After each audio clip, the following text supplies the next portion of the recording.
Hi, I'm Dr. Roland Roberts, and welcome to week 4 of the 90-day race.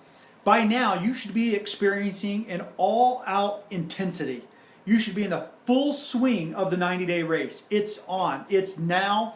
There's not as much planning and reviewing and adjusting of the critical few there is of your actual schedule.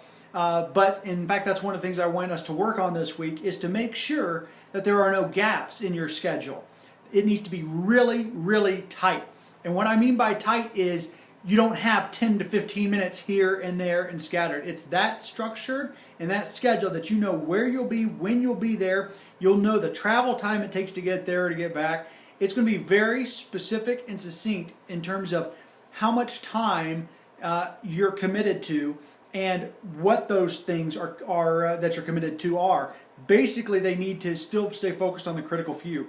So no schedule gaps. Look at your calendar and see where the holes are.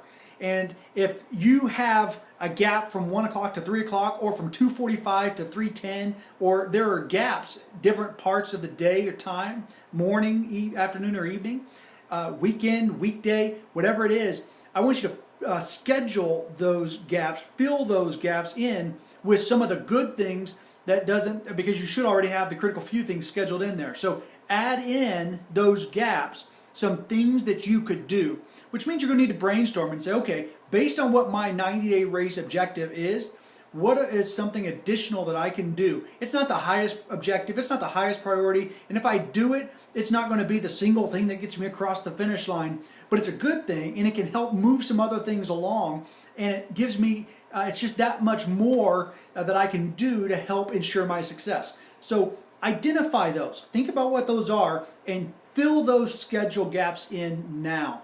That will be a killer in weeks 5, 6, 7, and the rest of the 90-day race. If you have those gaps, if you allow those gaps, that is a massive mistake in the 90-day race. So look at your calendar, look at your schedule, and fill in those gaps, because you've got to keep the momentum with an all-out intensity. I do have a surprise for you this week, though. I want you to take 2 to 3 hours this week only, for socializing, to go out, to see a movie, to spend time with friends, to go to a party, whatever it is.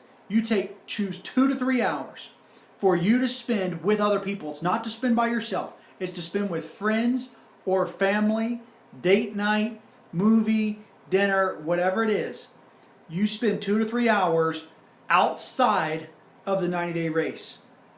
2 to 3 hours to socialize this week. It's a fun thing. You'll actually find that you don't enjoy it as much as you think that you would enjoy it, because you're still so focused on your 90-day race goal that it just diminishes in the amount of pleasure that you receive from it. That's okay. That's actually good. It shows that you're where you need to be mentally, because if you just totally enjoy that and wish you could do it every night of the week, you're not in the 90-day race mindset. You're probably not on track to accomplish what you're seeking if it's a monumental goal with a 90-day race.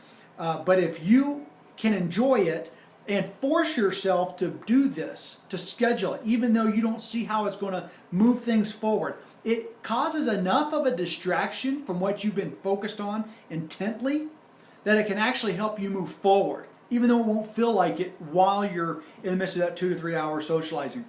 So don't change the behaviors from here on out.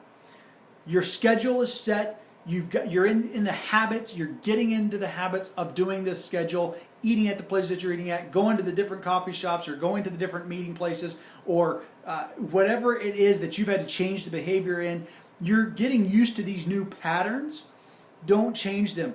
Don't think about, okay, what else do I need to change and what else do I need to do? That's not where you want to be focused on this week. We've done all that work in week 1, 2, and 3.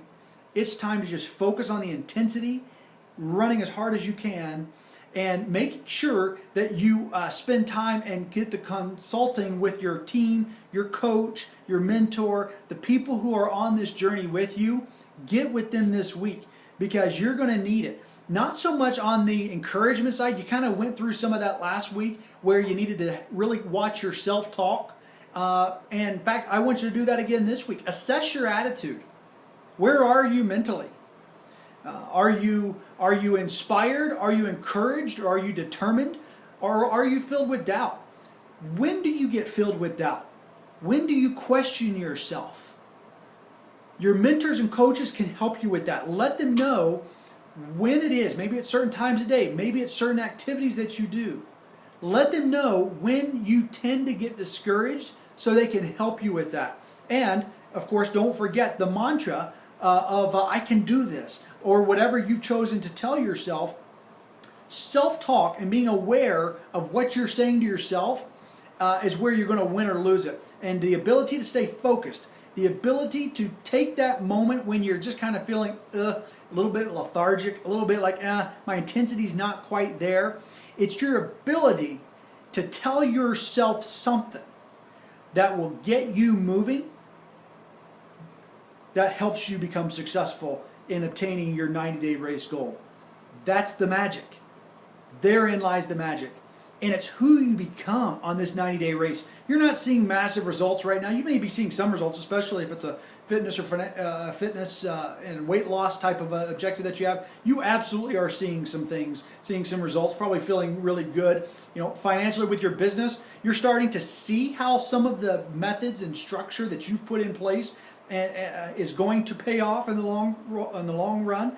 You've got some uphill battles still to go, but you're probably feeling pretty good about that. So assess your attitude, have that renewed rejuvenation for this race. You're a third of the way through. Week 4 on out, it's go time. It's the intensity. It's all out. You're just in go mode. You're not having to do